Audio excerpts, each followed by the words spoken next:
የዚህ ዘመን ምሳ ወንጌላዊ እንደሚልክ ታውቃላችሁ? አንድ ምሳ ሄደን የምንበላበት ገጠር ወንጌላዊ ይችላል። እኔ አይቼዋለሁ። በጣም ኩኛ ሌክቸር ስንት እንፈልግ ይችን እንኳን ገንዘባችን እንኳን ለመቁረስ ያቃተው ትሞታለህ። እንዴት አድርጌ ልስበካችሁ?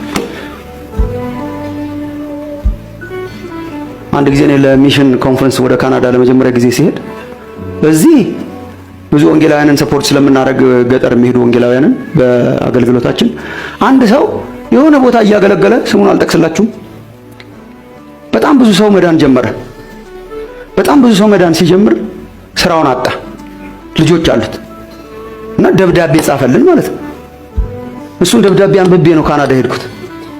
ደብዳቤው የሚለው እባካችሁ አግዙኝ፣ ሰው እየዳነ ነው፣ ግን ደሞዜ ስራ ተባረርኩ በእምነት ምክንያት እና ዝም ብዬ ልስበክ ከተማውን እንዳለቅ እና እባካችሁ እርዱኝ ምን ይላል። እና ደብዳቤው ባጭሩ የሚለው እኔ አሁን የምጠይቃችሁ ይላል፣ እኔ አሁን የምጠይቃችሁ ደሞዝ እንድትከፍሉኝ አይደለም፣ እኔና ልጆቼ በቀን አንድ ጊዜ እንድንበላ እርዱ። እንሰብካለን ወንጌል ይላል፣ እንሰብካለን ወንጌል የሚል እዴ ምን የሚለምነን እዚህ በኋላ የና አንብቤው ካናዳ ሄድኩኝ። መጀመሪያ ጊዜ ነበር፣ ሁሉ ነገር ሞልቷል። በኋላ አንድ ሾፒንግ ሞል ለመጎብኘት ሲሄድ ማለት ነገር ይሸጣል። ከሚሸጡት ነገር አንዱ የእንስሳት መሸጫ አየሁ ለመጀመሪያ ጊዜ ማለት አሁን እንኳን ለምዶብኝ አይኔ ምንም አያየው።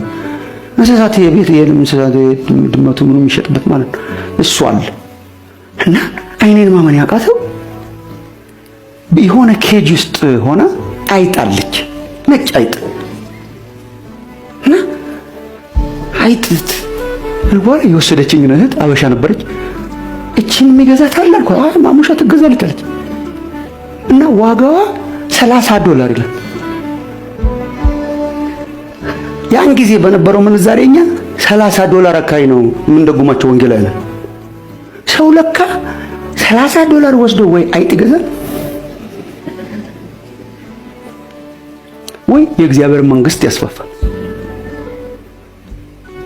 እና እኔ ለማንኩ ትልቅ ጉባኤ ላይ ቆሜ አይጥ ከፈለጋችሁኛ በኮንቴነር ስንገል ነው የምንውለው፣ ገና ስንገል ነው የምንውለው።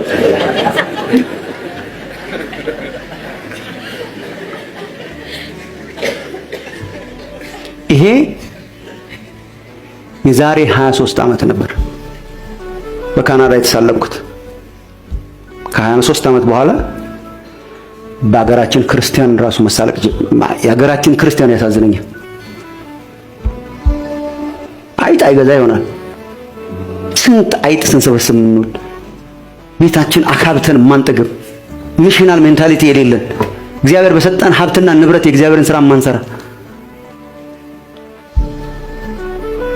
ምን በላው ምን ጠጣው ምን ዝናናበት ምን ነዳው ማከማቸትን እንደ መንፈሳዊነት አድርገን ይወሰድን።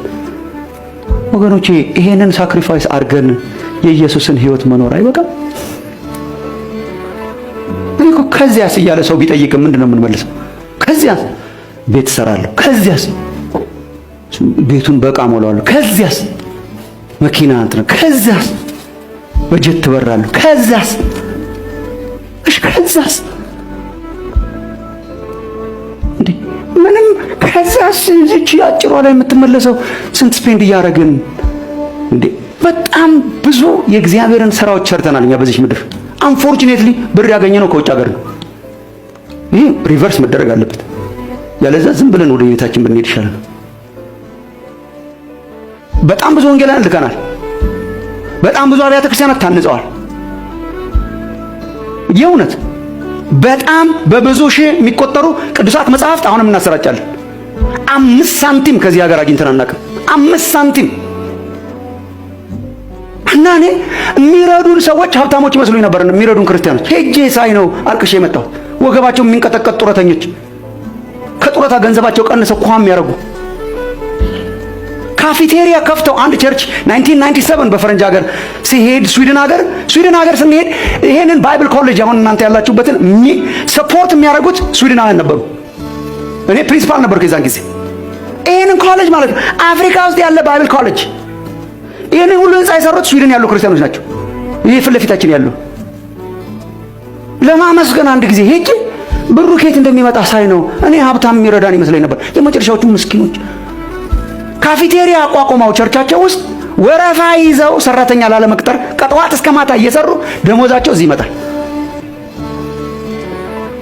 አልባሳትና ቁሳቁስ እየሰበሰቡ እየሸጡ ይልኩልናል። እኛ ኮሌጅ የምናንቀሳቀሰው አልባሳታቸውን ልብሳቸውን ሸጠው የሚሰጡን እዚህ ቁጭ ብለን እኛ አይጥ እንገዛለን። የሚቀጥለው ማኪያቱ እና ወገኖች የእግዚአብሔር ስራ መሰራት አለበት። we have to be missional።